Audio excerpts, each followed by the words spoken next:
Took it. Hey, Joey, we're here, man. Don't worry, we'll find who's ever following you. The Baldies! Baldies? Oh, shit. Get out of here.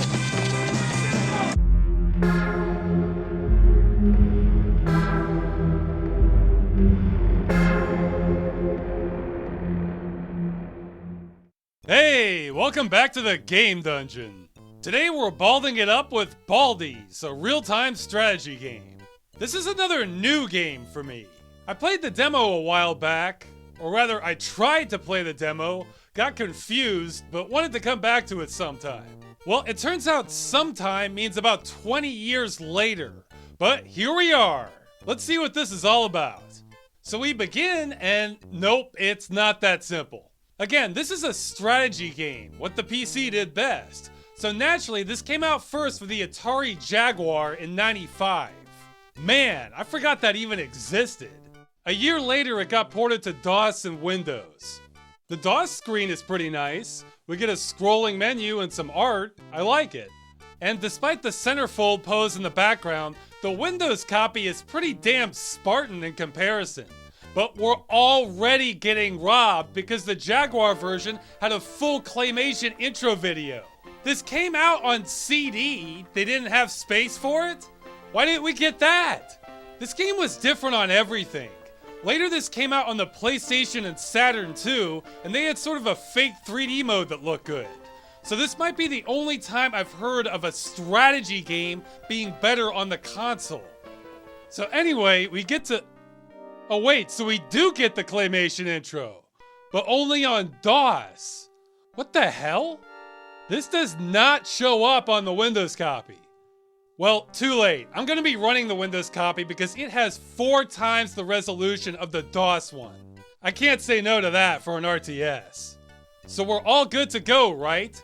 And hey, this game runs natively on modern Windows. No emulation required. Okay, so this is what you see running it 20 years later. You'd think by '96 they would have figured out that computers were going to get faster, but I guess not. I mean, look at this. This isn't playable. Anyway, I figured out how to slow it down, but I had to take my best guess on the frame rate. So we're coming to you in glorious 20 frames per second. It was still too hyper for me at 30. An interesting note is that this does not happen on the DOS copy. Even if you double the processor speed in emulation, it never runs too fast. So this was unique to the Windows copy. I don't always understand computers. So we begin, and now what?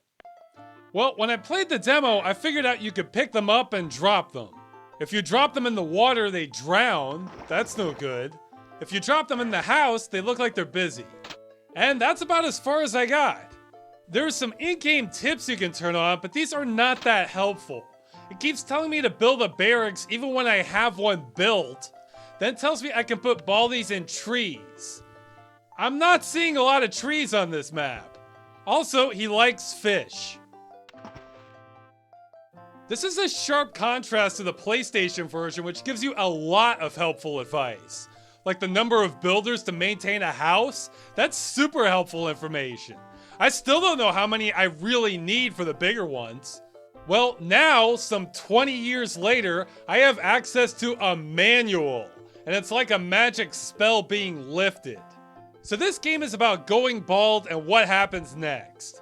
Well, it seems that if you're going bald, the next step is to form a paramilitary group and set out to destroy everyone who still has hair on their head. So that's what we're gonna do. The Baldies get assigned as workers, builders, soldiers, scientists, or angels. Despite the name, the workers don't seem to do any actual work. Their main purpose is to breed. Now this is one area the Windows and DOS versions differ. In the DOS version, they show him jumping on a bed. But I guess the developers decided that was too sexually risque, so they toned it down to just him doing aerobics. In fact, the manual says as much. Workers will watch television or exercise in their room. They also breed in here, but this is a family game, so we're unable to depict this activity graphically. So they wanted to show Baldy orgies, but decided they better tone it down before their game got banned. I've heard it said before that art is a compromise between your vision and reality, and that's what's going on here. I mean, I don't even know what the plan was. All the Baldies are male, but whatever. Back to the game. The goal is to upgrade your base of operations with the builders, and you can either make advanced breeding facilities, a military barracks, or a lab. You defeat the enemy by either sending your soldiers to go kill them, or by using your inventions your scientists come up with. This opens up another layer of complexity. The scientists you need to have both inside the lab and outside gathering samples. What they research depends on multiple variables I still don't fully understand. Some research seems map specific. Other research is tiered, so you have to research the bottom level first. Others require you to harvest specific animals in order to obtain, and they're not always there. Even then, some animals you have to drop in the ocean first, and the ocean will produce different fish depending on which animal you drop in the ocean.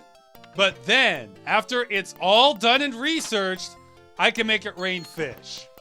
I guess this is helpful? I'm still not sure.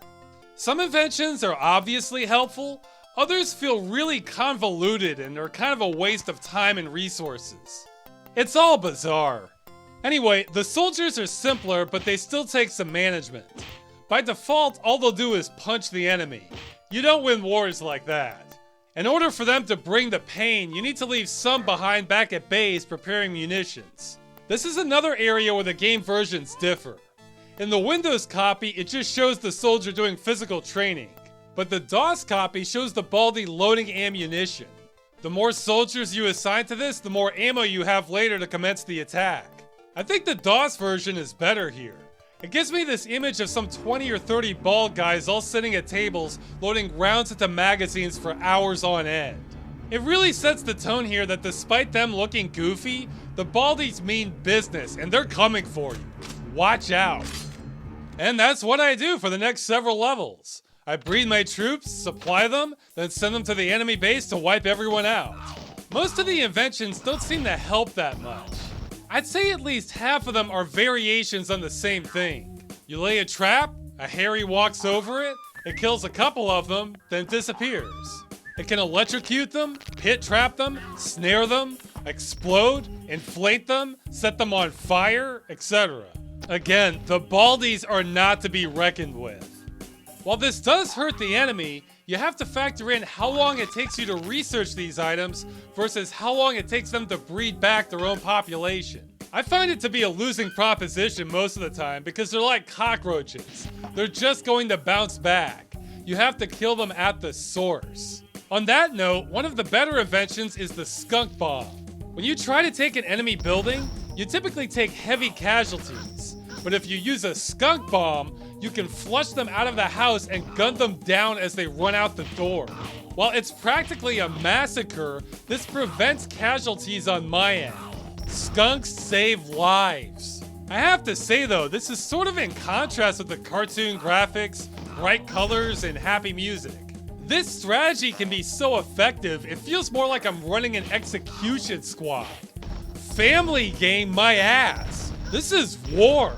This is only reinforced later on as it's not enough to simply wipe out the enemy's base. The game expects you to hunt down every last man and kill him. Anything less than complete genocide is unacceptable. This becomes a real pain because sometimes the Harrys will hide in the trees, and the only way to flush them out is to develop snake technology. But even then, you have to go and manually check each tree on the map one by one until you can find the one or multiple ones they're hiding out in. I feel like a commander in World War II trying to hunt down Japanese fortifications in the Pacific. I know they're out there, but there's 20 islands they could be hiding out on. It's gonna take a long time to find them. A lot of the levels are very doable, but they're a slog because of this. Also, it feels like you're always waiting on your Baldies breeding to take off. There's a delay to the start of pretty much everything. This makes me start losing my patience and I start foregoing the skunk bombs. These bombs take time to develop, a lot of scientists to train, and there's a limited number of skunks anyway. That's all time I could spend breeding more Baldies or loading more magazines. The game starts incentivizing me to not even worry about the inventions and instead turn our Baldy society into a permanent war state, focused only on combat and breeding. This proves to be the most efficient way to burn through the levels. I lose a lot of Baldies and take heavy casualties, but there's always more to take their place. The Baldy Empire will prevail. 19 levels later, this approach carries me to the second world of Snow and Ice. It's worth mentioning this is a long game. It has 85 normal levels, 9 bonus stages, and even some secret maps. This is going to be a long haul. Now for anyone who thinks they're clever suggesting I should use cheats to speed through some of them, let me tell you something. This game has no cheats. At least none that I'm aware of. Oh sure, every major game site that mentions this game likes to point out the cheat where if you hold down F8 and click on the map, you'll spawn hundreds of Baldies. Well guess what? They're all wrong. This does absolutely nothing. Not clicking on the map or even the mini-map. Not the Windows version, nor the DOS copy. Now, since there's so many damn versions of this game, maybe there's one out there this actually works on. But as far as I'm concerned, this is all bad information. This is quarantine all over again. Anyway, after going through the dimensional portal, we're in Winterland. The manual points out that just like real life, this game has 5 worlds. Green, Ice, European, Desert, and Hell. The Ice world is pretty much the exact same thing, except a different backdrop and the Harrys are wearing parkas now. We also get somber piano music, which makes me wonder if the composer had seasonal affective disorder. I'll talk about the music quick a minute. Except for the main theme, it's mostly minimal piano music that gets old fast. In fact, the entire game only has 5 tracks, 4 of which are piano solos.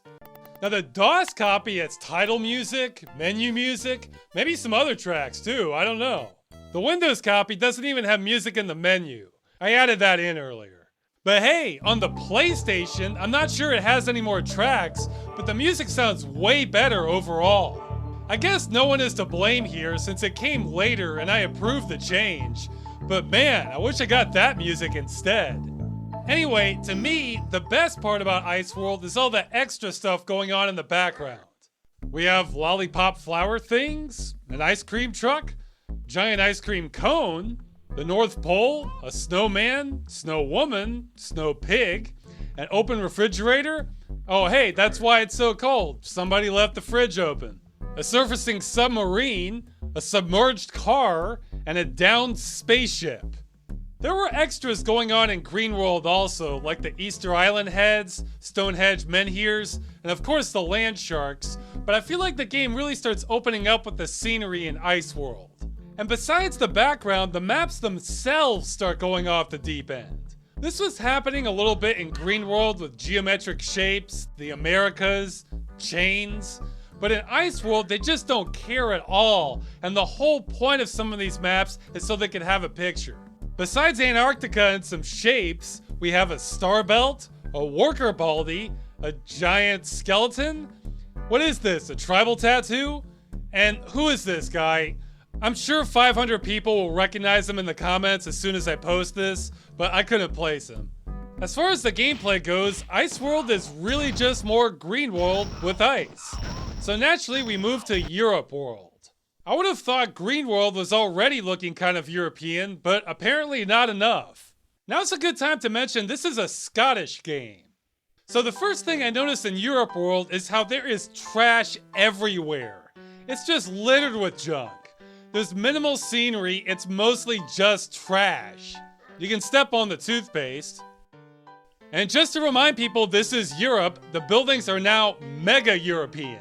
And instead of the Harrys, we're now just killing tourists. You might think this would make us the bad guys, but no worries, they'll kill you if you don't. This is war. The game never stops reminding you of that. If you give them an inch or show compassion, they'll kill you. I'm noticing a bug where I think the enemies invent something, then I hear relentless water splashing that never stops if I'm on the wrong part of the map. It's like this for the rest of the level. Europe is where the game starts to give me some real resistance also. Up until now, it's been a bit modest about laying traps for me. But now, it unleashes its invention arsenal on me. This is still not a problem because the Baldy army is mighty, and overwhelming numbers continue to be the answer to everything. I will say though, the cow research can be a nice addition. You drop a cow into the lab, the scientists make him cool, then you introduce him to the enemy base. Hey, look at the cow! Hooray, a cow! Come pet the cow! Boom! It takes out the building. This game does a surprisingly good job of making you not feel safe. Most RTSs, you have some sense of security inside your base, with watchtowers and troops. Not here. They can lay traps for you anywhere. Take away the very ground you walk on. There are no rules in war. Anything can happen, and that's reflected here. I can only assume this game is a metaphor for baldness itself. Having hair is good. Everyone who has hair, this is exactly what they feel like. Just like this. So this is what's on the line when you go bald. I have a stake in this game, since I currently have hair, but is it going to stay that way? I don't know. My father has a full head of hair, as did his father. But wait a minute. I have an uncle on my mother's side who's not exactly with a full head of hair. This man used to have an afro, and his father was uh-oh. Now some people can look good bald, but others it's a curse. It can look like transforming into a different person. So if the Baldies win, what's the best option? Well, I don't think I'll go the skullet route and just act like it's not happening. That look doesn't always have the greatest association. Unless you're a professional wrestler, then you can do anything. Now, I know what you're thinking. You're thinking, well, what about Benjamin Franklin? He had long hair, was going bald, and everybody likes him. Well, that's true, but that was Ben Franklin. Not only was he a complete Renaissance man, but he spent the American Revolution in France going to parties and getting laid every night, and he's hailed as a national hero. He had so much game he could have worn a mop on his head, and it probably wouldn't have made much of a difference. No, I've thought about this, and looking again to history, I think Lenin might be a better model for some. Regardless of your thoughts on socialist philosophy and communism, I think we can all agree he was onto something for how to look classy when you're losing your hair. Okay, this photo looks kinda bad, but that was before he finalized things. Back to the game, there's not much else to Europe World besides trash. Though we do get a parking meter, stoplight, and crashed missile. Next up is Desert World, and it's basically a cross between ancient Egypt and a theme park. We have Baldy Tutankhamun ruins, a Baldy Sphinx, lost luggage, a downed airliner, and wire spools. The AI is definitely more aggressive by this point, but I'm able to keep up until this level. Wow, this level. I have to say, I don't get humbled by a game every day, but this one sure did it to me. This level is a giant middle finger to the player. You spawn with the enemy right next to you, which could still be manageable, but just to give you an extra challenge, the enemy has a slight population advantage alongside a tier 5 breeding facility and a research lab ready to go. You are so screwed on this map. I tried everything I could think of. A military rush, even though I don't have ammo. Multiple buildings and focusing on military. Multiple buildings and focusing on research. Spreading my buildings out. Trying to condense everything into one giant building. I'm not even going to cover every other tactic I tried because it's a long list. I get weakened, countered, and just outdone at every turn on this map. If I could build on the edges here, I might have a chance. That wouldn't protect me from their inventions, but it would stop every random Egyptian from wandering into my buildings and killing my people, which might give me just enough of an opening to get some sort of foothold. Nope, not an option. You are bombarded on this map. In addition to the frequent invasions, they won't stop with the traps right outside your door. I honestly thought this level was impossible for a while. It's easily one of the hardest RTS levels I've ever played. I probably lost some of my own hair trying to beat it. I kept going through this pattern where I would give up, then come back later and try one or two different strategies. Well, one of them finally worked. You'll have to forgive me if I don't reveal it, since I thought it would be better to keep the challenge preserved for anyone who wants to try this summit of a map. But here's my proof.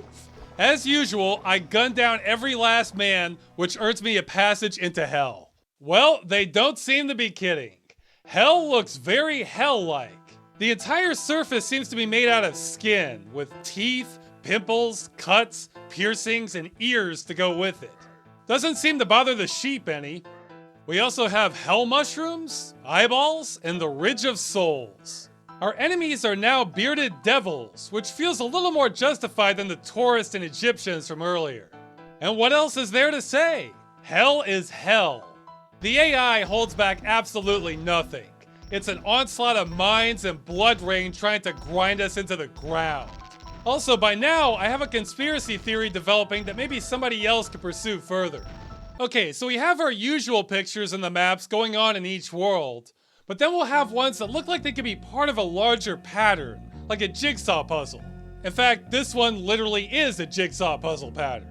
I have to wonder if there's a secret picture hidden in all these maps when rearranged that show us the map to Baldy Atlantis or something.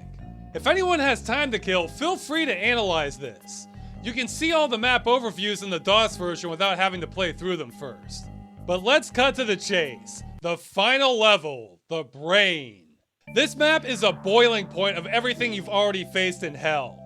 You have 3 factions of devils, limited building space, and relentless sabotage from enemy inventions. You're under attack so frequently, it feels like trying to build sandcastles on the shoreline with the waves crashing in every few seconds and heavily eroding what you've made.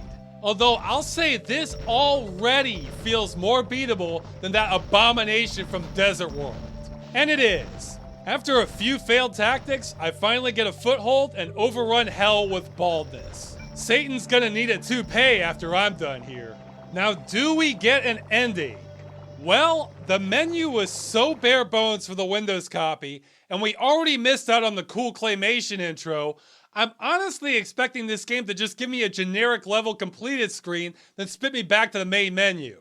And no, we actually get a little more. We get a CGI cutscene.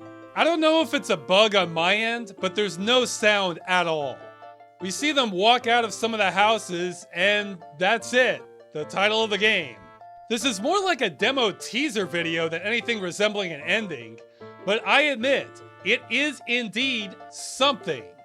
Now, I can only imagine the Jaguar copy as a claymation parade in the streets, fireworks, the entire Baldy Kingdom being shown off, but who knows? I can't even imagine trying to beat this game on a gamepad, especially that one. Anyway, as far as I know, this video is the first documentation of any ending to this game. I couldn't find one anywhere else. But wait! This game has secret levels! Well, according to the internet, you unlock them by starting on level 4 or later, then dropping a sheep into the ocean, then slowing the game down so you can grab 10 dolphins into your research lab. Then complete the level. Well, I do that, and what? Is this like that cheat code that doesn't work? No! This information is correct! We get a level with the developer logo on it. It's pretty straightforward. I beat that, and the next level is still locked off to me. What do I need to do? Do I need to do the same thing on level 4 of the next world? Okay, I try that, and no, same thing. I have no idea how to play this level, and I'm not sure anyone else does either. This game has secrets within secrets. Okay, awards time. This game earned them. First award, Best Exploding Cows. These are the best exploding cows I've seen in a video game.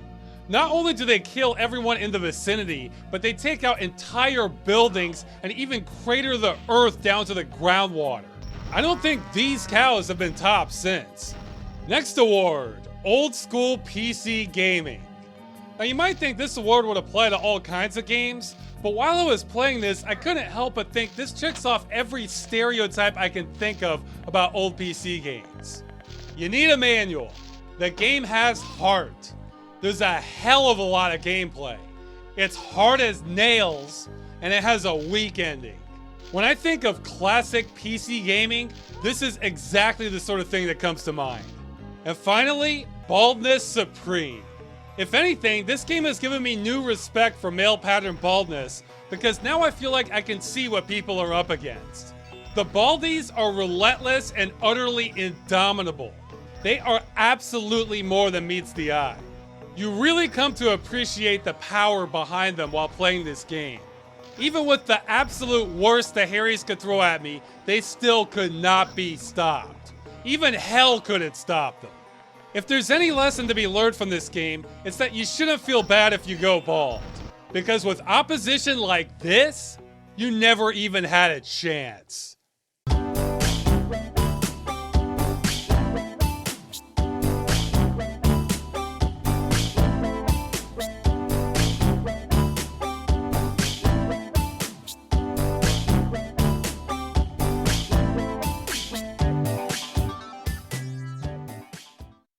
Okay, you go there. You go there too. You... Oh, shit.